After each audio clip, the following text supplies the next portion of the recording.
Welcome back to Philosophy of the Barber. Today's guests, that's right, we have two at once today, are Todd Ford and Alli Clark, who are both current students at New England School of Barbering in Penacook, New Hampshire. Welcome, guys. Hey. Hello. So Todd is a co-owner of Hello Hair Co. in Londonderry, New Hampshire, with his wife, and he has been a gym owner for 10 years previous to going to school, and has been in the restaurant business for basically his whole working life. And Alli is future barber at Hello Hair Co. That's right. and was a bartender before this. So both of you have phenomenal credentials when it comes to working with people. Lots of customer service, yeah. True story. So do you think that has helped in your decision to pursue barbering? Because I know it's kind of a departure from working anywhere near food or drink. Yeah, it was actually like one of the main reasons I decided to do barbering. As a bartender, I just loved working with people, but not so much drunk people, I guess I could say. Yeah, just hearing people's stories and learning about people's past and what they've gone through and how they got here. And it's just really cool to be able to spend time with people like that. So Todd, how is it kind of different from going from the gym setting to a barbershop? It's definitely different. I think just the service aspect, there's still that service. You know, you're servicing a client, making them feel good. So there's a lot of carryover, actually. And I did have some experience at a previous salon that my wife owned. I was the head of operations there for a little bit. So that kind of eased my transition into this world. So, Alli, I know we've had previous conversations when I go to the barber school about your experience being a bartender and how that's helped you with talking to people right out of the gate. But how has it hindered you? You know, I don't know. I think that's like my biggest advantage is being able to just talk to someone right away. But I do find that in a bar setting, especially a sports bar that I used to work at, there tends to be a lot of inappropriate joking going on, and transitioning to a barber, you kind of have to know your audience and especially keep an eye if there's kids around, and kind of have to hold myself back a little bit. But it's been great so far. Well, and especially that you're in a school setting as opposed to a shop where you can learn those lessons in a fairly safe environment. Exactly. So tell me, I know you guys have future plans. I want to know the thought process from barber school day one compared to now. Like, what's the difference? Like, what were the things that were not expected, and what were the things that were like just different? I'll give that one to you first. So, in regard to what I knew compared to what I know now, or what? Not just what you knew, but also like what you were expecting. Like, you know, the curriculum or certain experiences or dealing with people that was just like not part of your thought process when you first started. Sure. Okay. So, I admittedly knew very little about the barber world. I actually was toying around with the idea of going to cosmetology school. And then when my wife and I decided to work on Hello Hair Co., we decided to go in a direction that sort of blurred the lines between salon and barbershop. I had no clue what I was in for signing up for school. I actually just assumed it was going to be easy, to be honest with you. I really thought I was just going to walk in, grab some shears, throw a cape over someone, and cut hair. And I think that was the first abrupt lesson that I learned. Do you immediately find more respect for what your wife does? Yes, ma'am. Yeah, and I feel like I'm kind of on the same page as Todd there. I thought it was just cutting hair. When I was going into it, I'm like, this is going to be great. I'm going to be awesome. It's going to be a piece of cake. Which, like, I'm not even going to say day one. I would say, like, maybe hour one, I was proven wrong that it was going to be easy, because it definitely wasn't. I've come a long way since I started, of course. You never stop learning, but, yeah, it's been a challenge for sure, but I'm still there. I feel like in my family, like I've been known to be like the quitter, like I never follow through with things. And like Mr. and Mrs. C, like if I didn't have so much respect for them, and like we've definitely formed a relationship over time, I would have been out of there by now, but still kicking.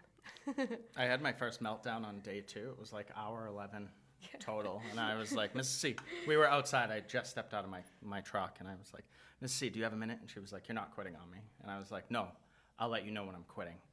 And that, like a tough guy, right? And then you go in the office, and she talks sense into you. And I just, like I had said, I just thought I was going to grab tools and cut. And I did a head shave for my very first haircut, and I don't know how I didn't cut the guy because my hands were like shaking. I could feel my knees shaking, and I'm like, what is this? It's been so long since I felt that, new at something.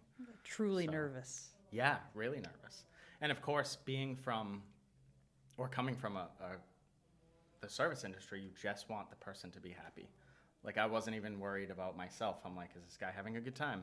Is this too much? Do I suck? Like, all those things go through your head, and then you're done, and you have your meltdown and move on. Well, and I feel like there's that not only physical but just mental gap between providing service when it comes to food or beverage. That is like, all right, so the worst thing that could possibly happen, with this customer is this, and it's really just quality of food, quality of service, like those things. They're very arm's length. Right. But when you're dealing with somebody's hair, somebody's face, there's an element that is like, I don't want to hurt this person physically or mentally, because if I mess up their haircut, they're going to freak. Because if I got my haircut messed up, I would freak. It's a lot of responsibility. Well, and I think that's the most, what's the word? The most basic form of empathy that is like thrust upon you. Like, you're not even trying to feel it, but you do. Yeah, it's definitely really personal. And I think I kind of find myself as a pretty big empath. And I haven't cried yet because of Mr. and Mrs. C, but I've had some clients like really open up to me while doing a haircut and just straight up started crying right at the chair. But it's something I'm working on, and can't be doing that all the time. But you connect with people like that, and it just feels like super special when someone opens up to you that much to tell you about a tragedy that happened, or how they just got over cancer and this is their first haircut since their hair grew back. Like, it was just super cool. Well, and my personal experience in barber school is very opposite of most people. You guys have a very, I would say, majority experience of how people go through barber school, which is great because it means you're on the right track. You go, all right, so I'm having barber dreams every night, and and like at least 2 or 3, and that's a really good sign of going, all right, that means you're in it. You are steeped in it all the time, and if you're not having those, there's a problem, because it means you don't actually care about what you're learning. And those won't go away for a couple of years. Fair warning. Great.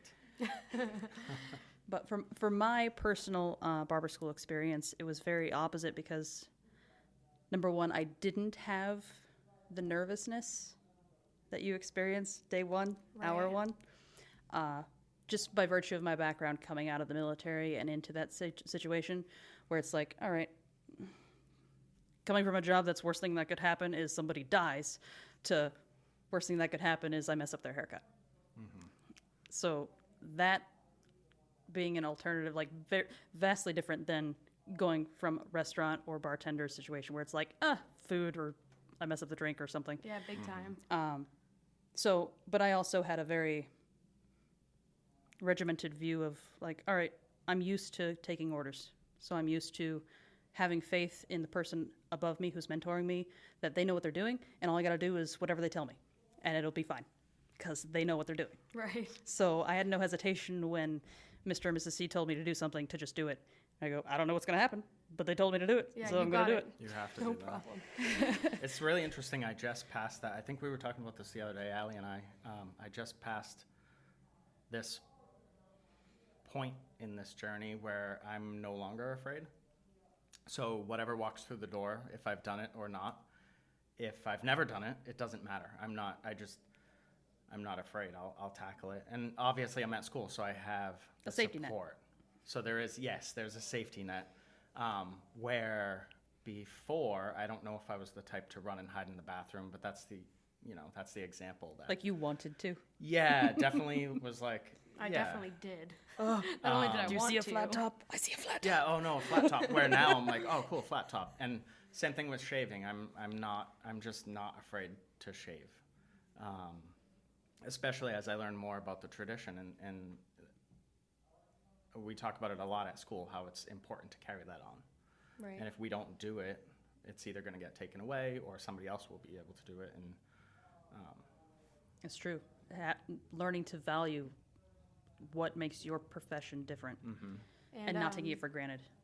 Recently, Todd and I were going around and interviewing barbers that went to New England School of Barbering that now own their own shops or have worked in the industry for a while, and just like hearing people's stories and how like so much stuff they've carried on from school was just so cool to hear. Keeping the tradition alive and That's one of the great things about this podcast, being able to talk to so many people, and not just from New England School of Barbering, is really seeing the difference in someone who has had mentorship and had a great connection with somebody who's teaching them and pushing them. Because as you were talking about, Alli, one of the reasons why you're still there is because you've created a relationship with them. So that balances out how hard they're pushing you. Right. And you're willing to be pushed further because you have a connection with them. You're not just going to fall. You have a rope connecting you to where they won't let you. Yeah, exactly. And I know at the end of the day, we can still go down the road and have a beer and laugh together after a tough day at school, which is cool. it's important too, like, you're not being pushed just because. You start to realize, like, oh, I'm being pushed because I can handle this now, or you're questioned on something that you're completely right about, and you shouldn't be questioning yourself, but you're looking at your blade choice and you're like, why do I have this? Yeah. And Mrs. C is amazing at that, as I think we all know, but you're right, but she wants you to know why you're right. And Because that makes you confident. yes, the confidence and I guess it just goes back to the willingness to be pushed because you're ready to learn. Well, and the overarching reason from a teaching perspective, in the importance of knowing why, is that when you are posed with a problem or a situation, because you know why you use or don't use something, you can then know all of your tools and what they do and how you can best address that situation. But until you know why that's a good or bad idea because of what it actually does, then that doesn't help you. It's like, all right, well, I have that tool, but I don't know when I need to use it. I just know that I can. It's like comparable to like when you're a little kid and you have like a fork, knife, and a spoon in front of you. You have no idea what to do with it. That was like me when I started barbering. Like they give me this huge toolbox full of tools, and I'm like, the only thing I recognize here is a spray water bottle, and now it's like using a fork, knife, and a spoon. Like I know what each one does. Yep. That's a great comparison. And as you were saying before, Alli, being very empathetic naturally.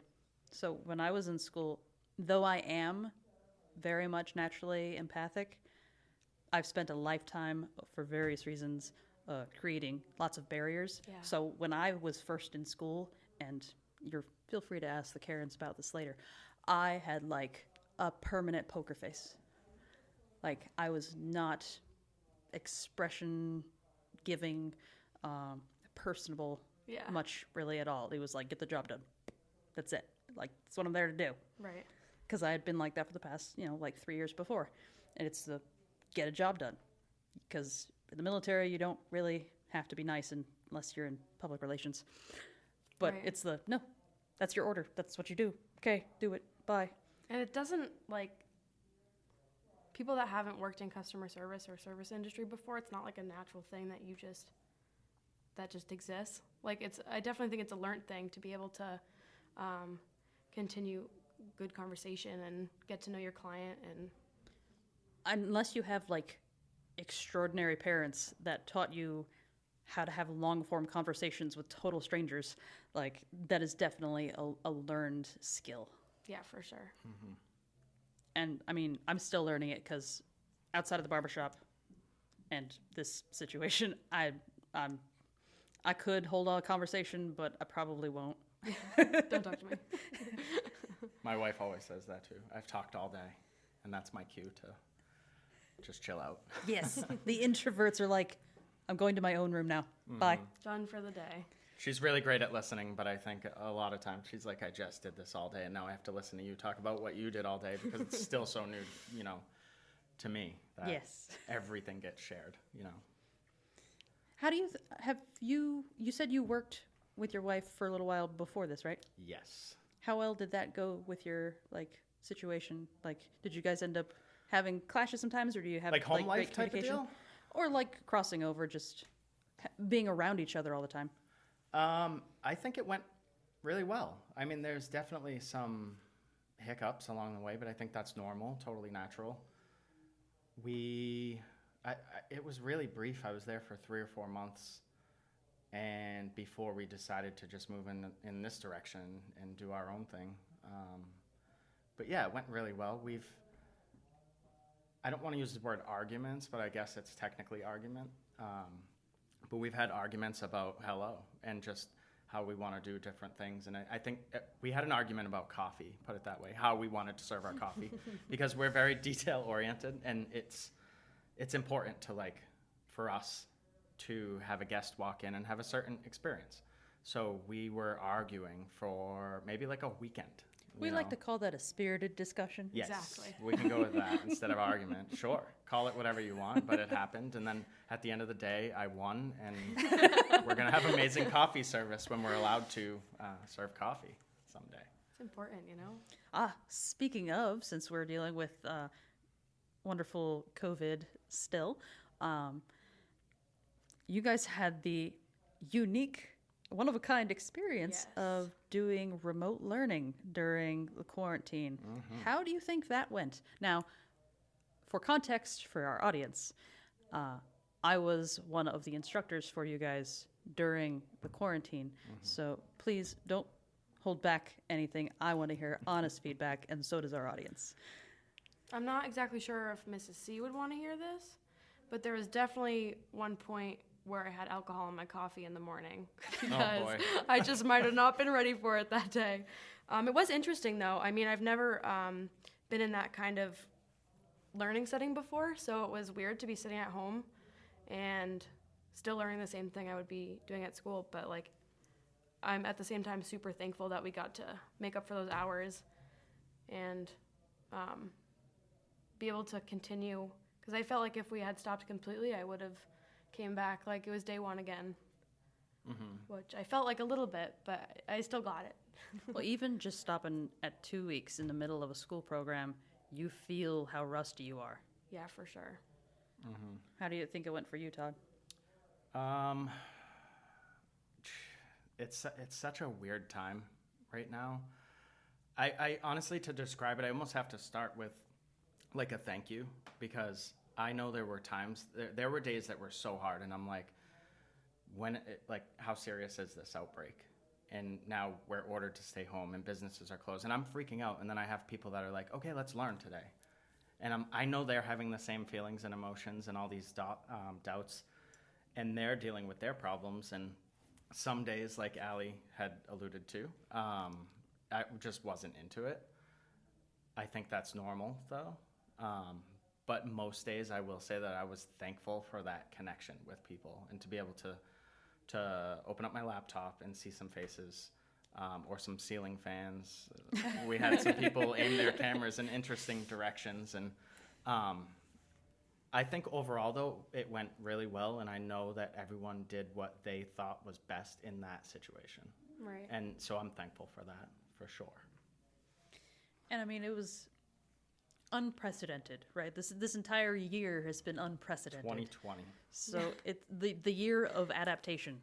Yeah, for sure. And now, as of was it today? California has closed all Just service closed, yeah. businesses again, and some of our previous guests are affected by that, and some of our future ones too. Um, how has learning and cutting hair in the barber school since opening back up with our restrictions here in New Hampshire been? I'm sure it's been a learning process, as everything has been, but I'd like to hear your guys' Yeah. experience. It was definitely frustrating at first.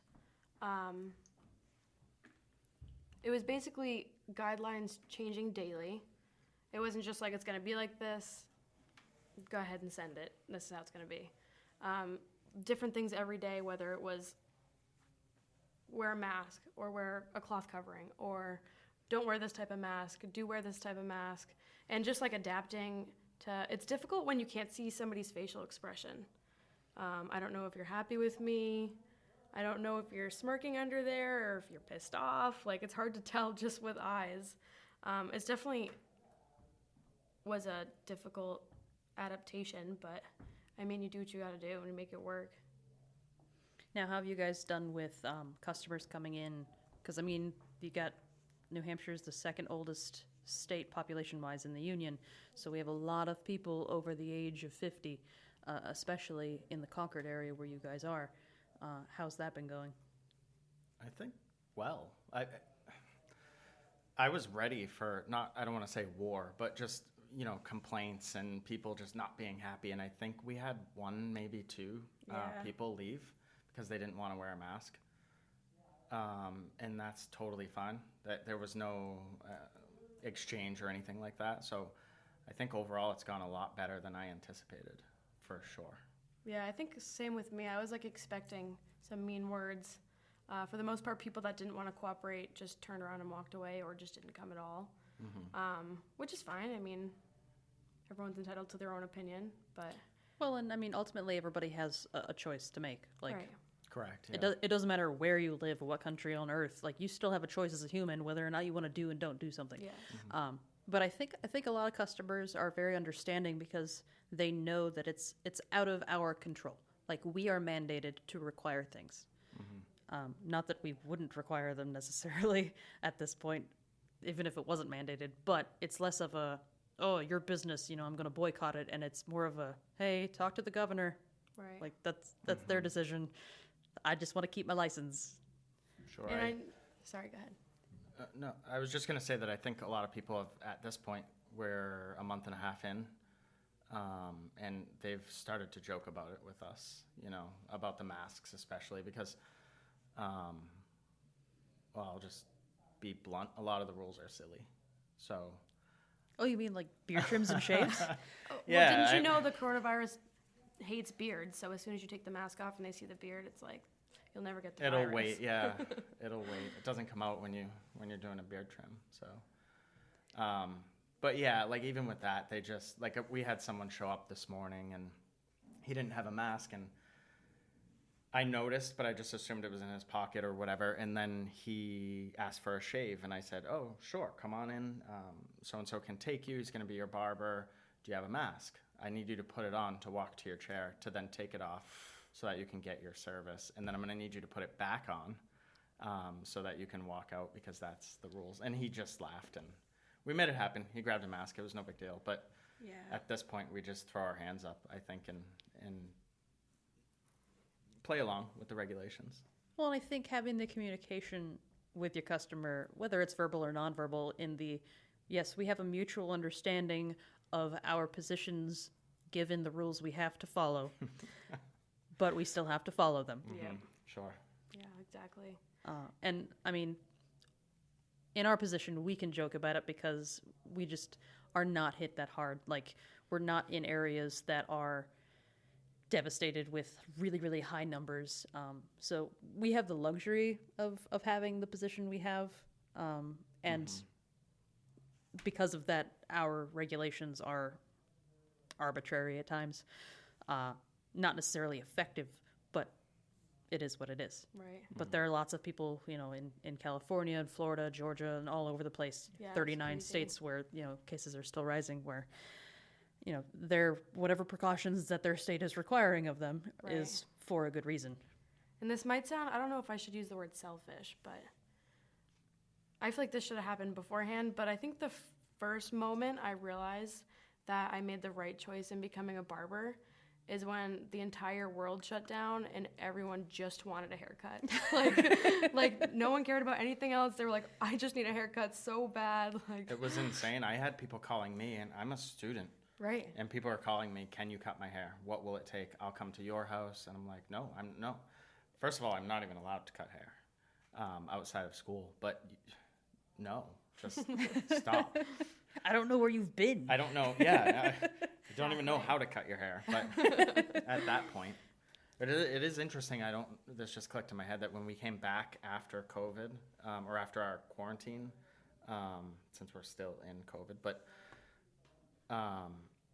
that break, I don't know what it was. Maybe that's when it clicked. Things started clicking for me, but I thought I was going to be devastated. Like, I thought everything I had learned was just going to be gone. But it was almost like I was more calm. I don't know if it was just dealing. Maybe I was just crazy and wanted to get out of my house. And I was like, give me some haircuts. Or a combination. I don't know what it was. But when I came back, I was like, this feels, I don't want to use the word easy because I'm not at that level yet. But I felt a lot more comfortable and calm than I thought I was going to. Well, I think I like to compare that to pain. It's you broke your finger. All right, that's pain. Like, it's some pain. Mm-hmm. But then you break your leg, Yeah. and you go, you know what? Broken finger's not so bad. Yeah, exactly. I would like to break another finger instead, Yeah. please. So I think that's kind of what it is, where it's like when you started out in normal times, air quotes, it's like, all right, this is nerve-wracking. This is super, like, I have to care about this. And then when, like, the world decides to go upside down, it's like, all right, learning to cut hair, not so big of a challenge. This Because isn't- at least I know my path out of it. Yeah. It's such a crazy time. It's wild. Well, and, having a structure and knowing that there's an end in sight and all of those things that are mentally very reassuring. Obviously, we still have the frustrations and everything that we have in any educational situation, like whether it's high school or college or anything that you're learning, there's frustration and there's struggles and all that kind of stuff. Right. But you know that there is an ending and you know that there is a goal. When it comes to the world right now, we ain't got that. Right. Yeah, I feel like everything is just like pretty unsure. Very. Yeah. When Right. when we were locked down and things were, not that we were locked down, but quarantine, and the dates kept getting pushed back, and then you're like, wow, there's so much uncertainty. And I have 3 little kids, so we were doing remote learning and all that, and so we had to become teachers on the fly. And I have a total new respect for teachers, by the way, shout out, because they pivoted and made our kids' days with their Google Meets and all that stuff. It was amazing. But I don't know, it's really cool to see an industry like hair come together, but also like every other industry, because you have to figure it out. We have to get through this as a people, it's a global thing. So Right. Well, and there's an unfortunate reality of the tolerance level of people, which is about 90 days, which I've talked about before on the podcast, where it's like, all right, we can suck it up for 90 days on things that we would otherwise not.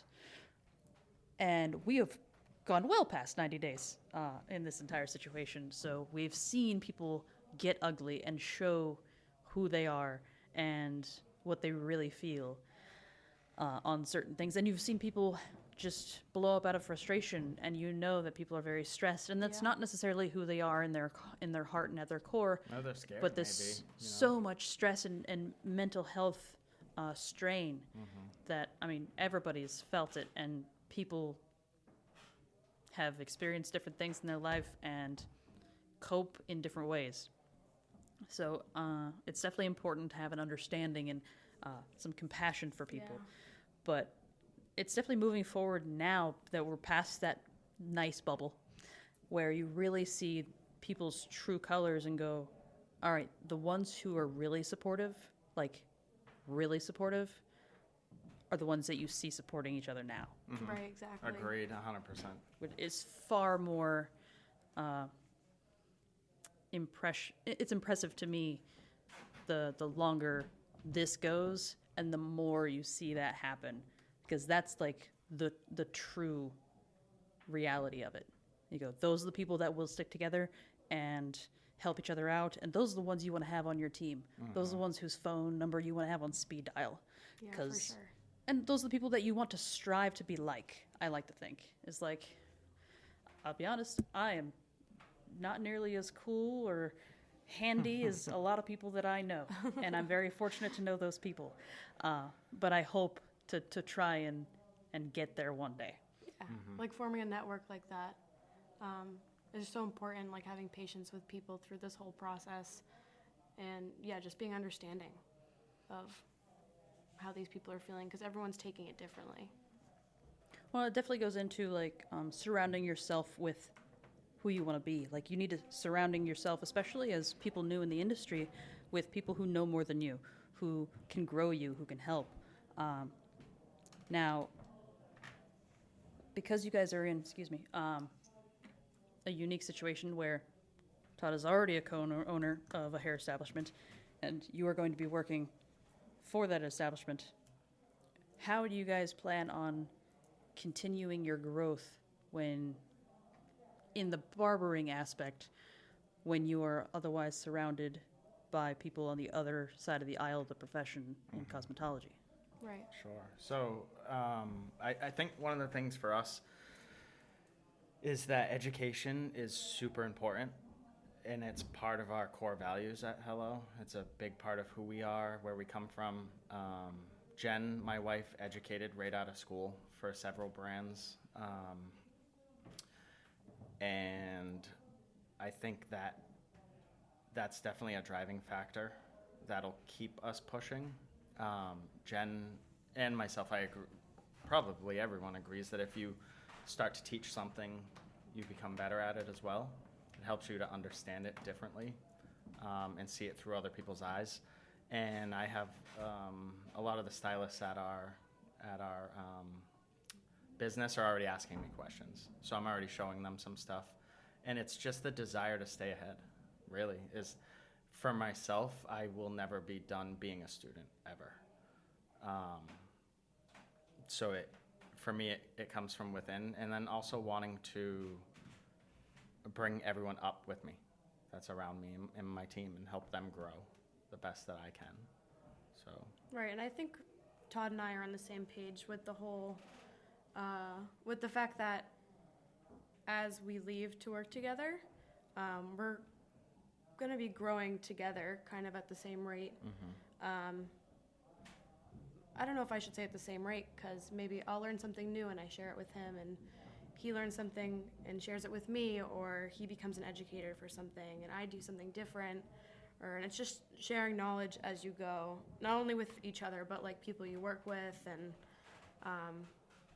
yeah, like Todd said, just to never stop trying to learn, because there's always something out there that can be like a new experience. And our whole business is based around that. So Hello Hair Co., a lot of people just assume is company, but it's collaborative. And it's always been important to us that you go and learn something, you bring it back to the group, And of course, we don't force people. Like, you don't have to be an educator. Like, if you're coming here, you're an educator now. No, that's not what we're saying. But we definitely attract people that want to do those sorts of things and push themselves and never sort of settle. So. And I think a lot of people, when they think of like hairstylist or barber, the first thing that comes to mind is like, you get to do your own thing and make your own schedule and be your own boss. And I think it's like important to be independent, but I think it's also important to have a team there for that support throughout your journey.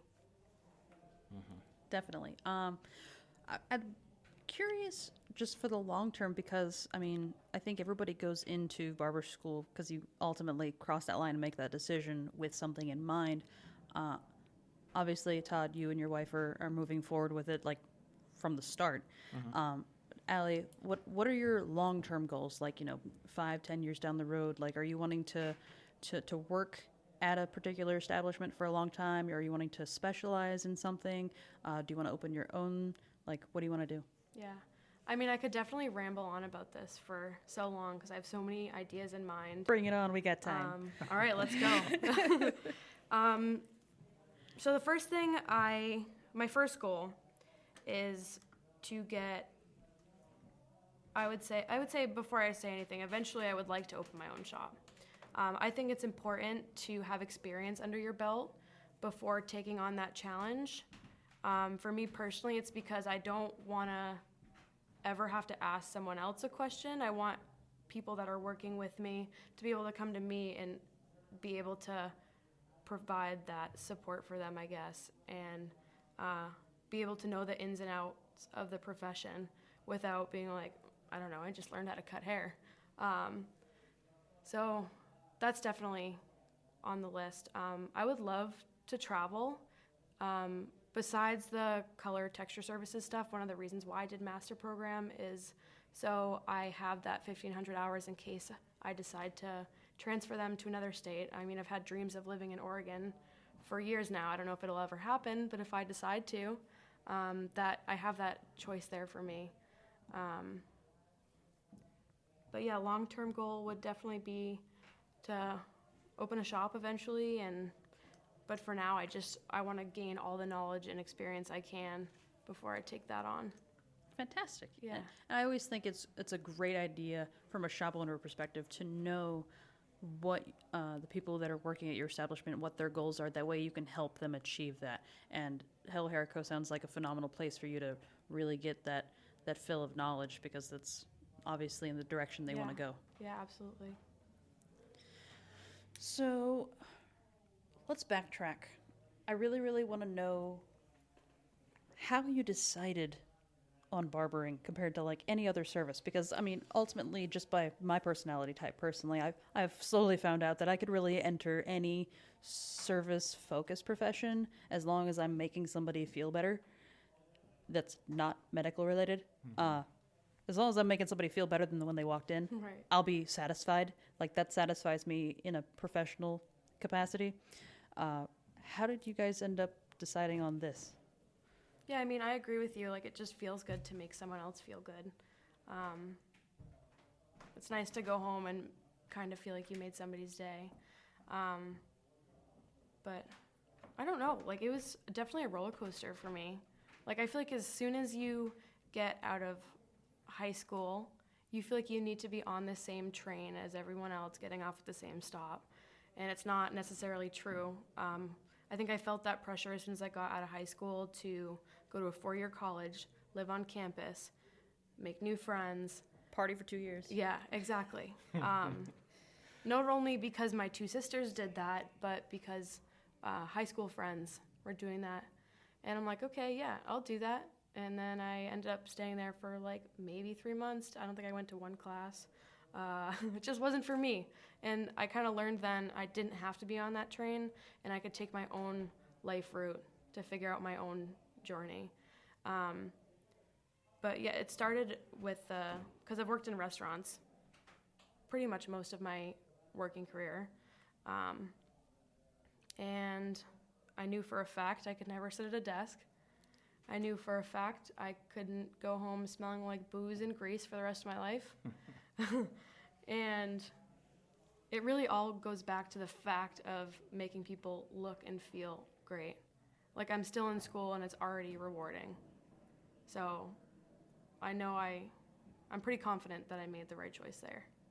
Well, it's nice to know that that's what satisfies you, like in your heart. Yeah. There's a difference between like, all right, you did a full day's work and going like, all right, I'm tired, Right, versus exactly. like, I feel like I did a good job today. Even if you are exhausted by the end of the day, I'm exhausted, but all those people feel awesome. Yeah. So It's like effort is rewarded. exactly, yeah. What about you, Todd? Um, I guess, so my story, I guess, starts at my gym. There, I had owned the gym for about 10 years. And I've been having feelings that it was time for just a change. Nothing wrong happened, nothing bad happened. I just was sort of done with that chapter. And my wife one day said, I'd love someone to come on board and help take our salon to the next level and help run the business and all of that and, blah, blah, blah. And she was looking at me and I'm like, wow, she's waiting for an answer to a question that she hasn't asked. And I said, and she was like, so would you do that? And I was like, well, I would have to close my gym. I'm not going half in on something at this point in my life. It's just not worth it for me. And by worth it, I mean it just doesn't excite me I want to go all in on something or just not bother with it. I don't have splitting time. your energies is just... Yeah, not for me. So I made the decision in a 24-hour period to close my gym. And I started at her previous salon right immediately after. I tidied things up with the business, closing things down and accounts and all that, and then jumped in. I started speaking to the coolest people, honestly. I was talking to COOs of big companies and talking to brands and talking to reps. And at the time, we were in a Veda concept salon, and then were approached by L'Oreal to come on and work with them. And they just presented, and then I found myself at a hair show down in Boston, and I was like, these people are cool, but I don't speak this language. It just wasn't clicking all the way. So what I did was I actually created an ambassador program at the salon where I had ambassadors that could almost translate for me because I didn't know the language, I guess. There's no other way to put it. And so they would help me understand, how to talk to these brands and things like that. And then fast forward, I was down in Boston, and I had this happen a bunch of times, but someone from one of the brands actually was like, Todd, do you do hair? And I said, no, I don't. And she looked me dead in the eye and said, you will. And so that night, within a 24-hour, period of talking to Jen and deciding, we had already decided that Hello Hair Co. was a thing, but we hadn't fleshed out exactly what it was. And then it became, how do we blur the lines with barbers and stylists, and how do we, elevate the service game, and how do we take all these things in? And it was a whirlwind. And then we toured New England School of Barbering, and here I am. Yeah, that was really it. I feel like a whirlwind is what catches most people into the profession, at least the serendipitous way that you end up at New England School of Barbering. Because that is not a typical experience for most people in the industry. Yeah, for sure. The school itself? Yes, because if you really think of it, going, all right, this is Podunk, New Hampshire to the rest of the country. All right, they know nothing. They don't even know where we are on the map. Yeah, They confuse us with Vermont all the time. They're like, Boston, yeah, right? Sure, we'll say Boston. Yeah, sure. Sure, Boston. And we know that, and we've adapted to it, and we've come to appreciate it. And this is coming from somebody who's not a native to New Hampshire. I like it here. It's nice. So thinking of really the vast majority of people in the industry in the country alone, not even talking about the world, just the country, like continental U.S., all right? And how many more corporate educational institutions there are versus mom and pop shops. And really the way that, funding and financial aid and all that kind of stuff works, and what you end up having to do in order to achieve that and grow. It's kind of an uphill battle, more so for private establishments than it is for corporations, right? Right, yeah. So having the bigger picture of going, all right, so way more students are pumped out by corporate educational institutions, right? And that's not necessarily to say that they don't get a good education, because I'm sure there's tons of people who have gone to those that are phenomenal at what they do. Yeah, of course. Yeah. Great masters at what they do. But it's so unique here in our little state a state that only used to have one barber school, and at some point didn't have a barber school at all. Right. You had to go to Maine. And we're thankful for that journey. And the 12 students, per class type of a thing that go through that school, and the quality of students that come out, and what they've done in the last 10 years that school's been open in the state, going from 600 barbers in the state to probably pushing 4,000 at this point. And it's not only due to New England School of Barbering, but I would garner a guess to say the lion's share of shop owners today is from that school. Yeah, absolutely. So I think that is such a rarity compared to the rest of the country, that it's like you don't realize it when you're experiencing it, because it's such a personal thing to you, and like your struggles, what you've gone through to get there, and the craziness that happens inside, and getting to know these people, these two people that care so much about the profession, to do this and to put up with all the stress and crap that goes along with it in any business, let alone a freaking school with Yes. adult learners. And just recognizing how unique that is in a point in time, in a location, in touching the lives of individuals, and how crazy that has a ripple effect. Because we now have graduates that are across the country in totally different states, in Oregon and in California. It's amazing. All over, and it's like they have grown so much in such a small amount of time, conceptually speaking. It's really cool. I remember, not that it was super long ago, but with the quarantine and everything, I feel like I lose track of what happened before the lockdown. Everybody. Time-wise. We know I'm things like, when did happen, I but we start don't know when. school? Yeah. What was I going to say? Oh, I remember when I did my tour. I came up, and I brought my wife because I had no clue what I was looking for. And then I met Mrs. C, and I was like, oh, this is what I'm looking for. I didn't even know what I was looking for. I actually had called one school. I don't even remember what school it was. And I said, I'd love to take a tour maybe, or meet someone and talk about your barber program. And they said, we don't do that. And then there was this awkward pause, and I was like, thanks for your time. And I hung up, and then I went, and I had actually talked to a few people, and then one of them was one of our product reps, and she said, this is where you have to go talk to these people. And so that was Mr. and Mrs. C, and I did, and it was game over. I asked Jen when we were still in the parking lot, should I go to another school just to compare, and there was an F word in there, and she was like, what the F are you looking for? It was so obvious Why? to her, how passionate the school was, and the detail. She was like, I learned something while I was there on a tour. I've been doing hair for 20 whatever years, and I think it might have been folding the cape or something that was going on. She's like, holy shit, and folding the cape oh, cool, okay, I'm gonna implement that.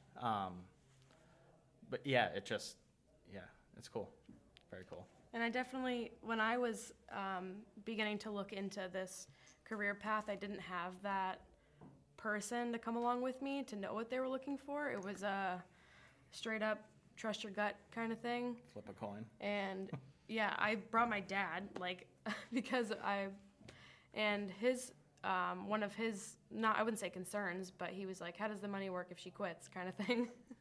Because that's what I was known for. Logistical questions. Yeah. Those matter. And Yeah. but at the end of the day, we were both they seem like great people. They seem like they're passionate about what they do. And it was pretty impressive to see the work that some of their former students produced years and years later. And I'm like, okay, if they've pushed out all these students and they're all successful, they must be doing something right. Well, and it's funny thinking back on my first impression of the school going, because as I told you guys earlier, it's, for me it was, they were closed for 3 months. I called them the day they opened. I made an appointment for the next day, and then I started school the following day. So it was Monday, Tuesday, Wednesday. I'm here. So it really took your Boom. time. Yeah. And but here's the thing with me and my personal situation in life is that anytime something is right with me, it's always fast. Like barbering, military wasn't quite as fast. Like when you know kind of thing. Yeah, it's very like just recognizing that a door's opened and not hesitating to walk through it because you don't even know how quickly it's going to shut. And it's just like, oh, I guess I'm moving this way. Okay. It's kind of like a river flow.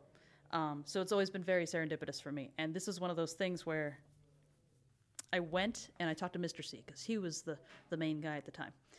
I didn't see Mrs. C until like the first or second week. And he's giving me the selling spiel in the way that he does it. Like, you and I both know, but the listeners don't necessarily, that We know. he is not a salesperson. He just rambles on about what he loves, Yeah. and tells you why it's a good idea for you. All right, sounds great. And it works. It does. It works so well. When it's genuine and sincere, it works.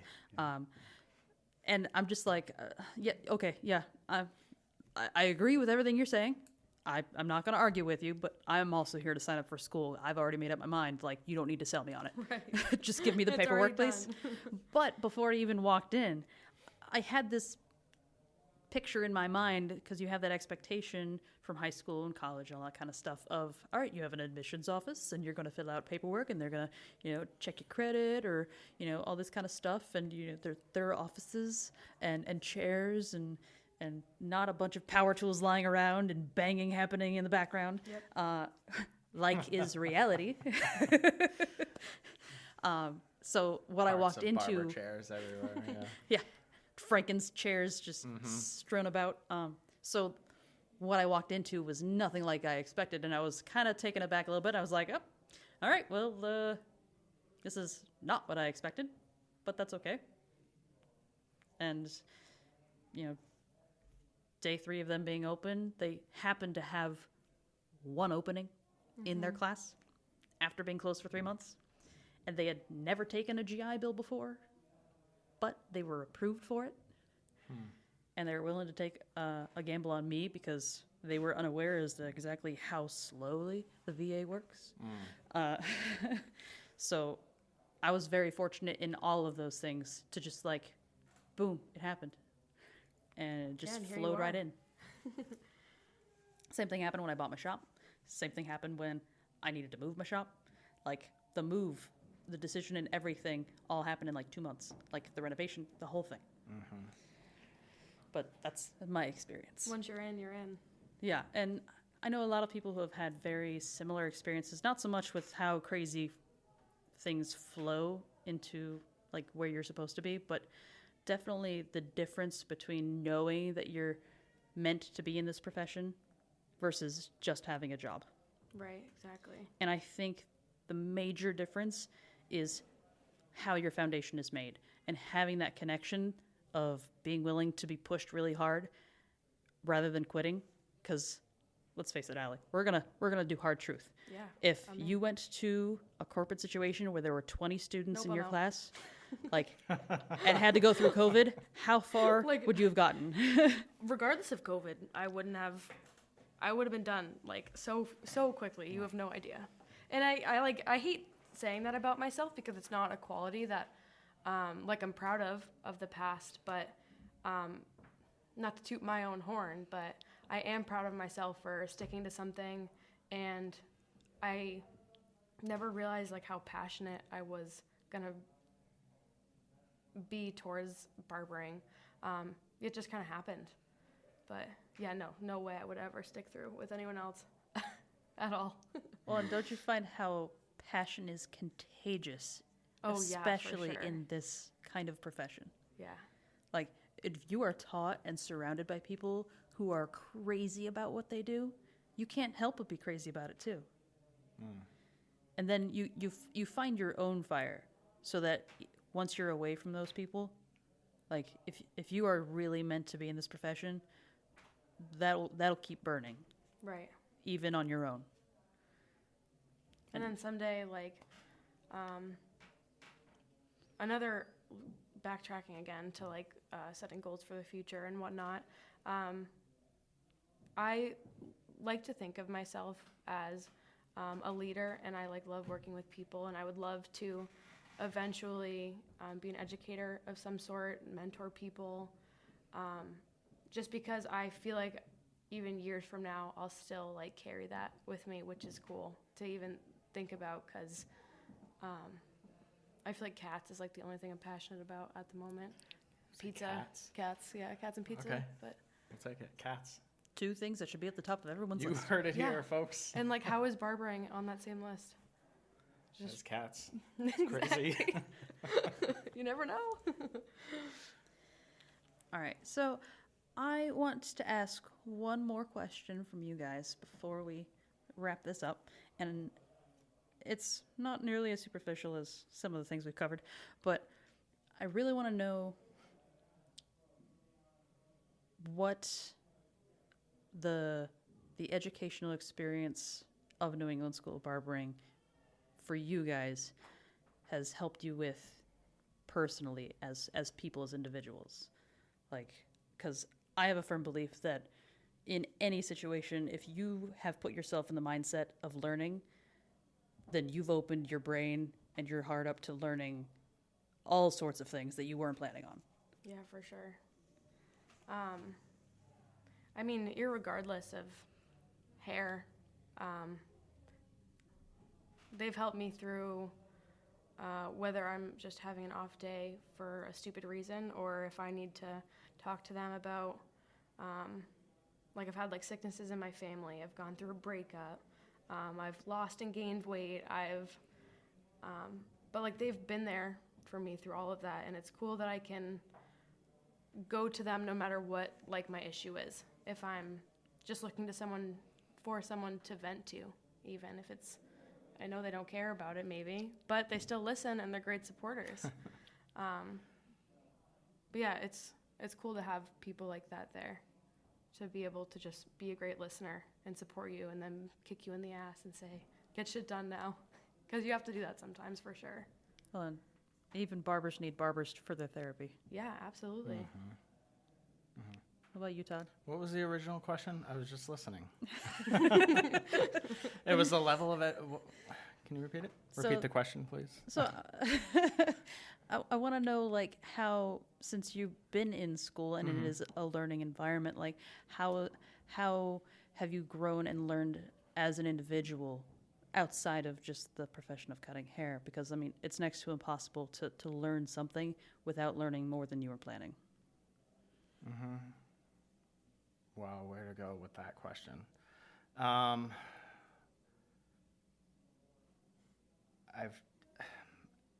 feel like I've always had a growth mindset, but I feel like lately I've truly embraced that.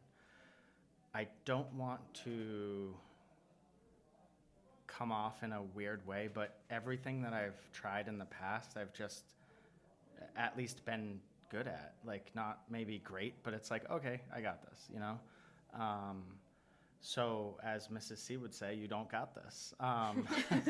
So, and not just with hair, but being okay with that, you know, coming in and having an off day and being like, okay, I'm still going to push myself. I'm still here to learn. And knowing myself, or learning myself, or almost feels like meeting yourself again, or a different part of you, you know? And being okay with all of the imperfections, and knowing that you'll never be perfect, but trying, you know, and just striving to become better each day, just even a little bit. And another thing that it's helped me do is, because coming from the gym world, it was always like, okay, suck that shit up, get to work. And now I see new students come in and I'm like, okay, I feel Mrs. that. C is in the office. I'm going to go over and tell them it's going to be okay. And that if they want to go in the basement and cry, that's fine. I'll show you the spot. Yeah, I'll hold your hand while you cry and have a breakdown. You'll see a puddle stain down there. Yeah. You know, but opening myself up to even communicate with people, because I don't want to say that I'm totally introverted, but I tend to keep to myself. And as you said earlier, can't really do that in this field. So it's pushed me, you know. And I'm not behind my own chair yet, but when I worked at a bar or a restaurant, I could always sort of create like a character. and become that. And I'm sure it's the same with barbering, and I just have to find what that is for people. And it might be different for every person. Maybe someone's having a terrible day and they need you to hold them, together, or just hold them. Maybe they just need a hug. I don't know. Or somebody's having a great day and they need a cheerleader to sort of co-sign their amazing day. And so maybe it's different for everyone, but knowing that that's okay and I don't have to be this one sort of dimensional mindset person. Right. Yeah, I agree with that for sure. Well, I definitely think that even further beyond that, because you mentioned like playing a character, I think the major difference between a lot of professions that you can get away with playing somebody, this is one where you have to show different sides of yourself. And your 20-sided die or how many ever faces that you have, we all are very capable of doing endless number of faces, but it's important to be genuine with whatever face that you're showing, because there is no fooling. When you're one-on-one with somebody, there's nowhere to hide. Like, there is no fooling. If they're inebriated, it's one thing, but for the most part, everybody in your chair is going to be sober. So, but it is very important to, number one, accept yourself for who you are and really recognize that, yes, this is who I am, and be okay with it, because you can't go to another place and grow if you don't know where you are. So knowing and accepting who you are now in the moment is phenomenal, and that's, especially if you're doing that in school, it sets you up for so much more success in the future of being able to be a growing and genuine person to not only your customers, but also the people you work with and work for. And that's one of the reasons why I love the podcast. It's like, it's the things we learn for life, like, because you can take those lessons and sprinkle those everywhere and they'll fit. Yep. And I think that's great. Like, that's why it's, apply any principle and philosophy that we find in this barbering world that we're in and plug it in any other part of your life, and it'll give you just as much good, which is phenomenal for me. And that's why I stay in the profession, and that's why I love it. Yeah.